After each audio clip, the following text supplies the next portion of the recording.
A hailstorm destroyed about 2/3 of the harvest at the von Treuenfels family farm in northern Germany. This video was filmed just a few minutes after the storm. This field of wheat was hit especially hard.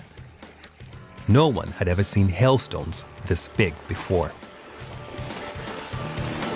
In the 48 years I've run this farm, I've seen pretty much everything there is, but I've never experienced hail this extreme before.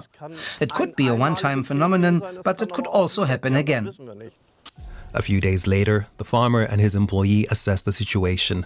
The wheat in this field was ripe and ready to be harvested. All 65 hectares were destroyed. The wheat kernels were knocked off the stalks and are now lying on the ground. The hail also entirely destroyed the neighboring rapeseed field. The harvest is a total loss. The farm was insured, so hail insurance will cover part of the damage. The insurer's representative has more and more work to do. What we are noticing very clearly are heavy rain events, which have increased significantly over the past few years, meaning we are getting a lot of rain in a very short period of time, and hailstorms are becoming more frequent and more severe. Not all crops were damaged by the hailstorm, and on some fields, the harvest is already underway. And the weather isn't the only challenge. Wheat prices are determined by the global market far from here, on the grain exchanges in Paris and Chicago. The prices are volatile, and markets are unsettled. There's a lot of movement in the markets right now. Barley and feed wheat are also rising sharply at the moment. The war in Ukraine is also contributing. For years, Russia has been destroying grain storage and loading facilities in Ukraine, and there are reports that Russian farmers don't have the fuel needed for harvesting, which the Kremlin denies. But that's not news that goes unnoticed on the global markets. We keep an eye on the situation and the prospect that the Russians may run out of diesel. We hope we'll never have to experience something like that. But if Russians can't harvest their crops, there will be massive repercussions, and we'll feel the effects too. Rising grain prices would ease the burden, but they would also eat into farmers' profits. Diesel costs more than €2 a litre. And while it is subsidized for agriculture in Germany, the farm's Ford tractors need huge amounts.